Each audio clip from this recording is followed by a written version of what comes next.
Hi, this is Eric at Frog Valley Tropical Fruit Farm, and today I'm going to see what's ripe today and pick fruit, but I'm not going to pick it while I'm doing the video. I'm going to pick it before the video and after the video, because when I picked fruit before the videos, or during the videos and then set it down, it can disappear or get bites in it from raccoons or squirrels or rabbits or whatever. But this is a Kampong Mauve sugar apple. I'd say we have about 19 trees of Kampong Mauve, and they just started producing okay this year. I'm not a big fan of the non-chewy type of sugar apples, so we have the purple chewy sugar apples and the green sugar apples that I prefer. The flavor in the chewy green sugar apples and the texture is just so much better for me. So it's just my personal preference, and since this is my yard, that's what I push. I know everyone has different tastes. I can't tell a difference between the red and the green sugar apples flavor-wise. I know a lot of people, when they see red fruit, they always attribute raspberry notes or berry notes to it, but I have never noticed that. I have noticed a big taste difference between the Thai lessered sugar apples and the chewy sugar apples. The chewy sugar apples having much more intense flavor profile. So I'm going to go and look at other fruit trees that have fruit that can be picked right now.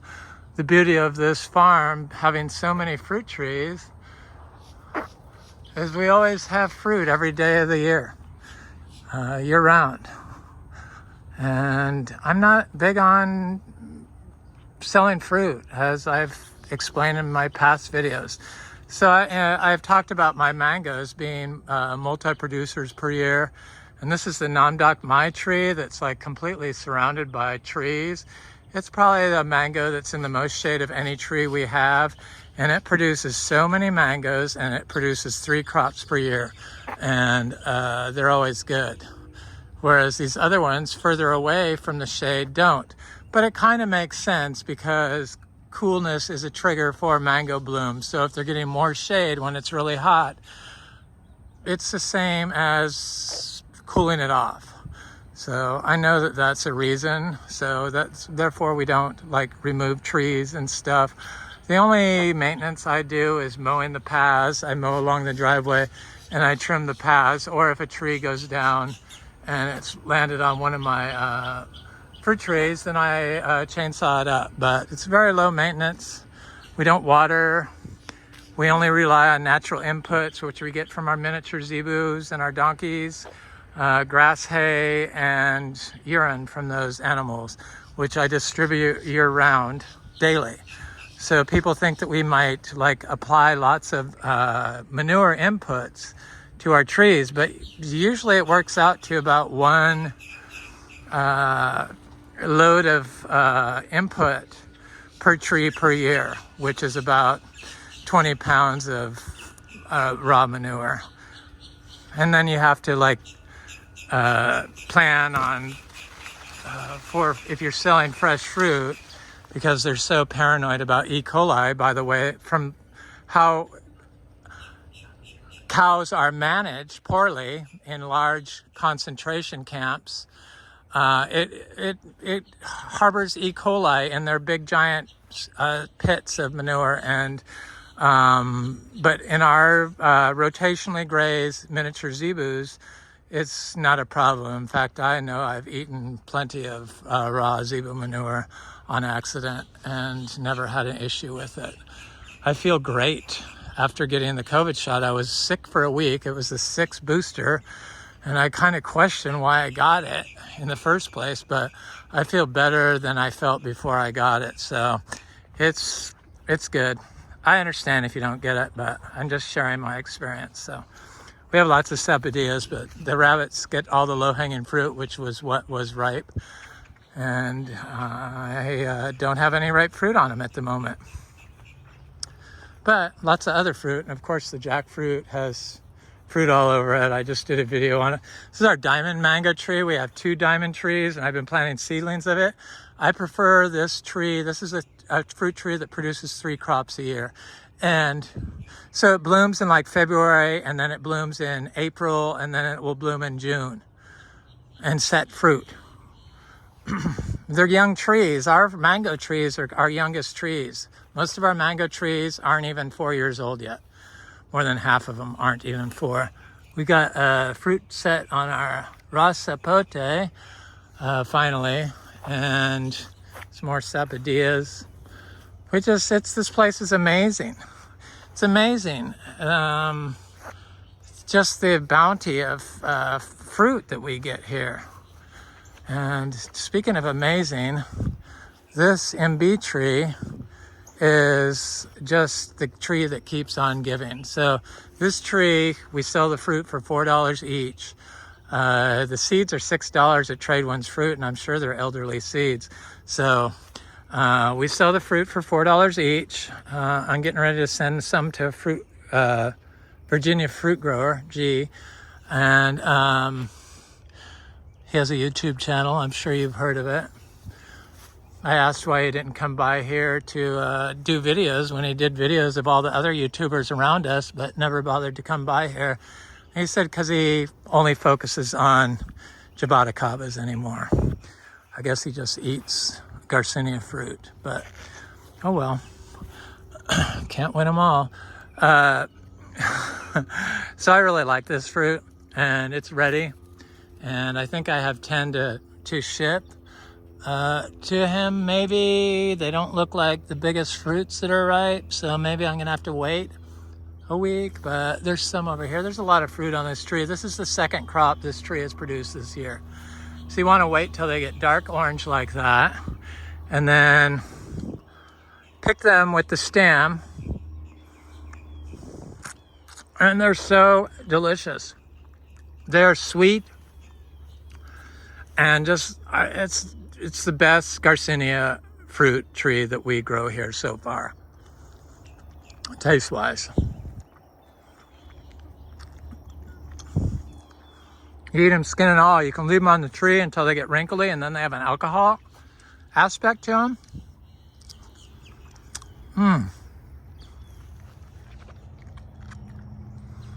Nothing more decadent than eating a bowl full of a thin jewel teak bowl full of 100 Imbe fruit and sit and eat it all. Such is my life. It's so horrible. $400 worth of fruit.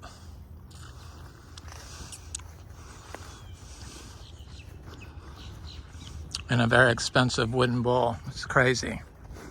But I sold that thin jewel bowl at auction so that I could buy a Spiritus Sancti, a philodendron Spiritus Sancti.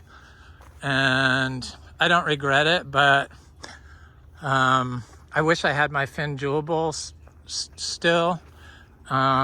I didn't pay big bucks for it, but I did get big bucks for it at auction.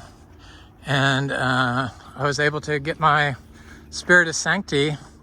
And I have one plant that was on my all-time favorite plant list. So a plant that I wanted the most, and it was the variegated philodendron Spiritus Sancti, and I finally got it variegated, and so I'll do a video on that. But I got one of those, and I got one of those variegated philodendron biliates. Sorry, I have to get all this fruit off this seed because it's just so good. I have a Monstera deliciosa Thai constellation. The rabbits like to eat the Monstera deliciosas. And I set this Kampong Mauve sugar apple over here. So yeah, we have Garcinia fruit. We have a lot of sugar apples still on the tree, little ones. They're like this size, the green chewy ones. So they'll be ready in about a month, it looks like. And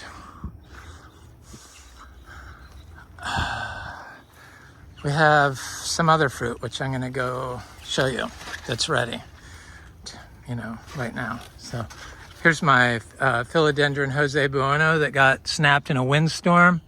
I showed the top cutting in the last video. The citrus videos are never very popular, which I don't really understand, because people don't think that you can't, they think that you can't grow citrus in Florida. Yeah, you can't if you know, do it the way they tell you to do it. But if you buy organic seeds and you focus on soil health, then it's quite possible. And it's possible to get them to fruit in less than 4 years. So I have a really nice, kind of expensive philodendron Florida Beauty that I planted over here. I want to make sure I don't step on any of my little encephalitis I have in here. And I lost it and couldn't find it. And I never watered it. I put it out here, never watered it, and I couldn't find it for like 2 months. I was beginning to think somebody stole it. People are too wise to come through here because of the snake issue. They're afraid to walk through something like this for fear of snakes. But if you know Florida at all, you know when you can walk and when you can't. This is the top cutting of that philodendron Jose Buono. It's quite a nice plant. It was such a gorgeous plant until that snap happened. Snap. Okay, I'm working my way over to the next fruit tree. I always go by this and never talk about it, but this is a really nice plant called Monstera Burle Marx Flame. And it's just a beautiful, heavily fenestrated Monstera. I don't water any of them, even they're in pots. You don't have to, as long as there's a hole in the bottom of the pot. I know that for sure now, since my as long as we're getting a little bit of rain here and there when you first put them out there, but after they've been there for a while, absolutely not necessary. This is Philodendron glorious. Philodendron speriorum. Because we plant we grow everything the same way. So I make biodynamic, or it's not biodynamic compost anymore because we're not biodynamic certified, nor are we organic certified. But I make compost. This is Philodendron domesticum variegata. And I'm gonna look at my Spiritus Sancti, since I talked about the Spiritus Sancti variegated. That has to have its own little video because it's so nice. But here's my philodendron. This leaf fell on it. So all these spots came during the hot summer we had, and it just didn't like the heat. But it's got new leaves that are like no spots or anything, and it's been sitting out here for a while. I am thinking about moving it over to this big giant guanacas tree, this nitrogen fixing tree. It's on a little one right now, but I think I could give it a better spot.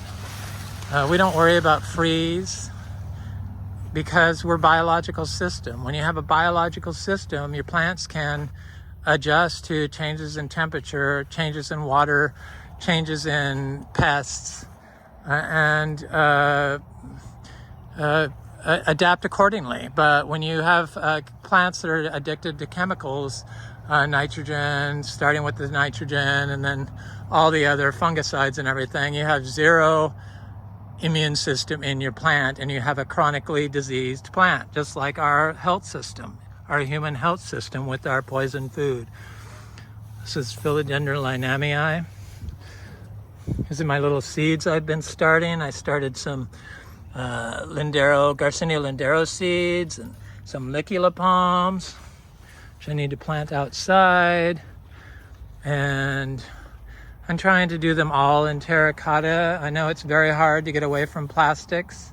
It's almost impossible, but I'm trying. But the more I try, the more I see it's futile. So I understand the people's struggles trying to do that. But if you're growing in a plastic pot, fruit trees, and you're eating the fruit and you're using chemicals, chances are you're eating forever chemicals through microplastics and fertilizer. Just saying, not a good idea. That's why we don't use plastics, and we don't water, and we don't have to. If we do water, it's rainwater. But I found you don't have to water. This is a philodendron maximum that's doing great finally. Leaves get gigantic on this. This is a melanochrysum that's finally sizing up. This is a gigas that's sizing up finally. I have some others over here, heterocraspidon and tenu. And I'm gonna put the Spirit of Sancti right over here also. I have the Midgerium medium silver in here, and then I have these Anthurium regalis that do great. I see this new leaf got trashed by something. I'm not sure what did that, but something obviously did, but it seems like it's okay. It just won't be the most attractive leaf.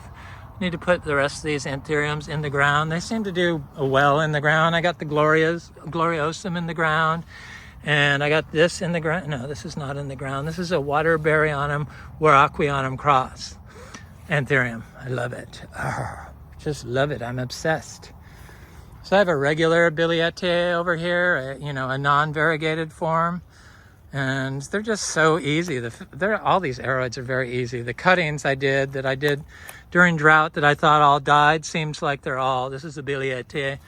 It's connected to the tree finally, so maybe I'll put that variegated Biliete over there with that, where that Spirit of Sancti is, and put the Spirit of Sancti over here. This is a very nice philodendron. Yeah, when it's windy and stuff, they can get trashed. The leaves can get trashed, but a new leaf will come out, and it's nothing to worry about. Philodendron esqueleto, Monstera esqueleto. I'm kind of obsessed with monsteras. Here's this little tree right here is a Garcinia mangostana. Yep, I'm obsessed with these things.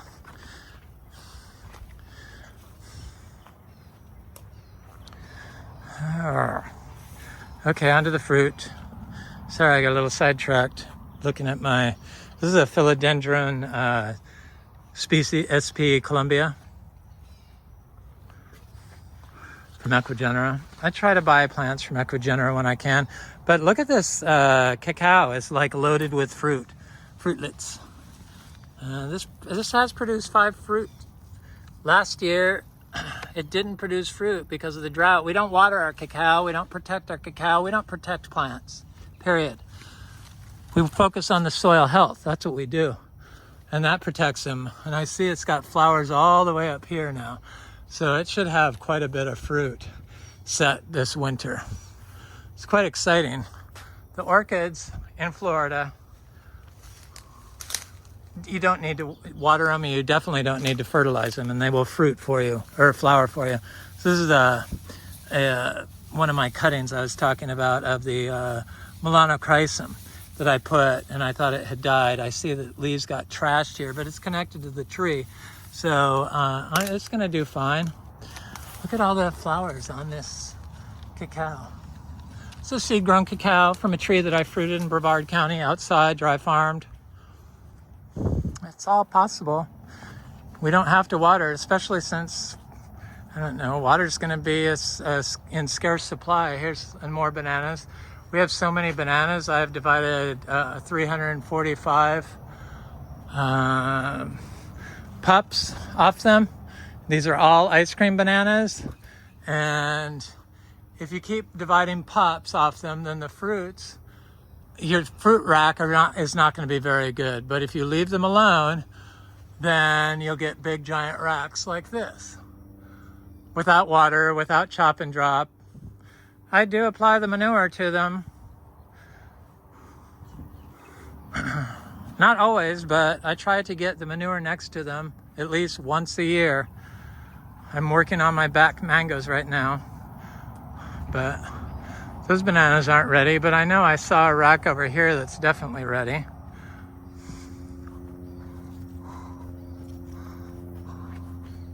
And I'm going to chop down after I get done.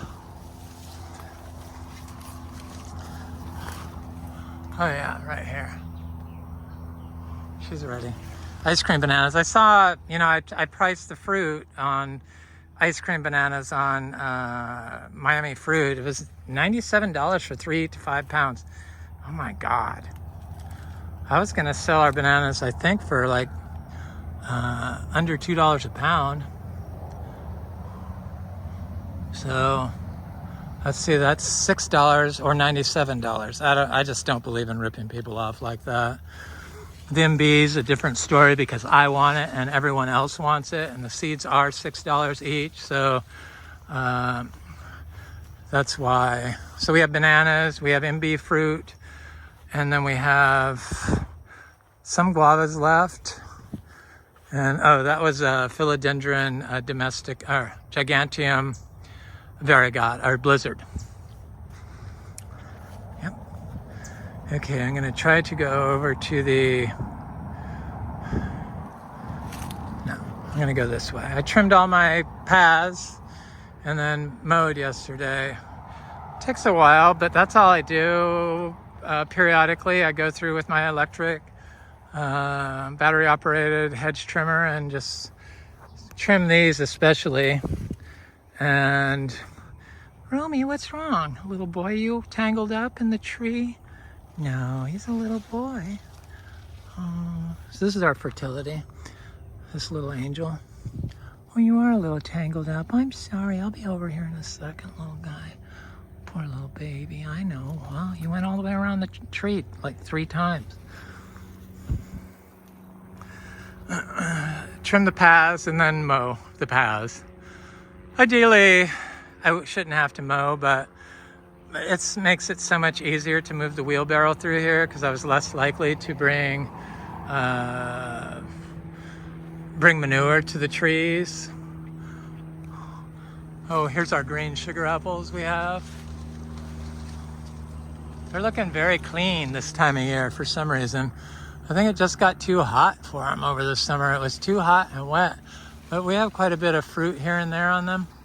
This is our chewy red sugar apple, and it produced fruit this year. Mm-hmm.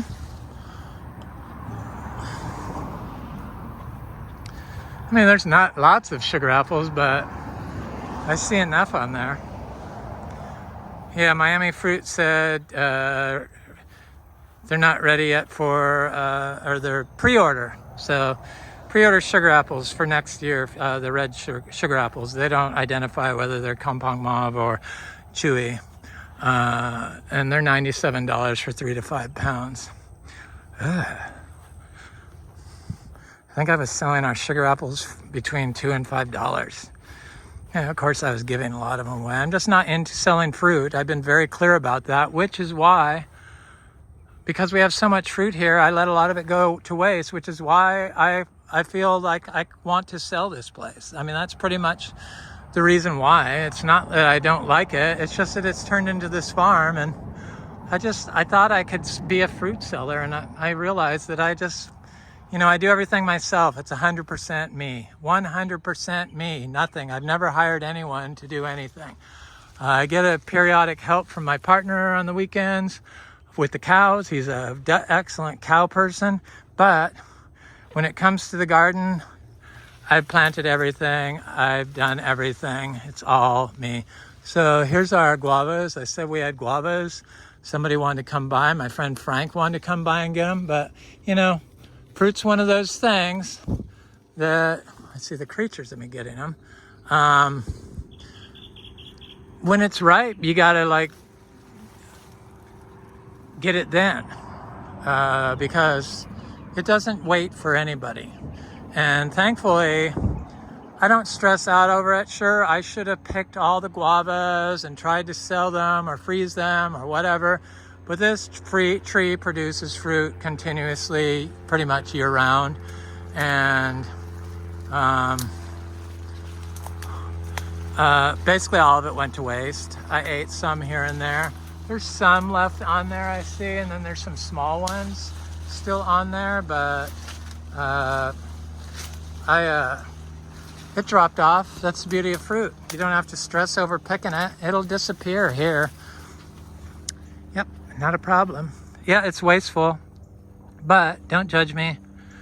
You know I don't like to sell fruit, and I was kind of under the weather last week and didn't really have the energy to do anything. So when I said that bananas won't produce, these ice cream bananas won't produce a big crop when they're being divided all the time, which is what I did with this one, and hence you get a reduced rack size. The tree isn't that big, so it's right next to the path. So I know I can feel it move every time I mow the path. So fruits we're gonna have is, we have lots of black sapotes this year.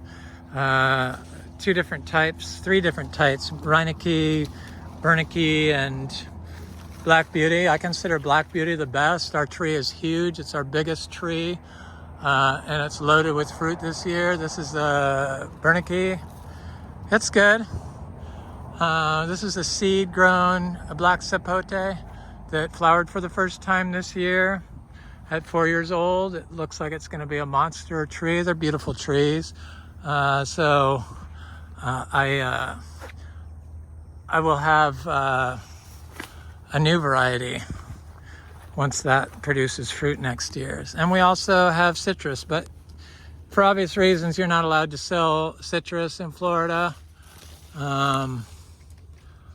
Unless it's like sprayed and decontaminated and blah, blah, blah by a packing house. And I just replant all the seeds. But obviously they produce well here. This is a seed-grown tree. It's 4 years, it's gonna be 5 years in probably February. But anyway, I guess that's it. That's what we have ripe today. And share, like, and subscribe.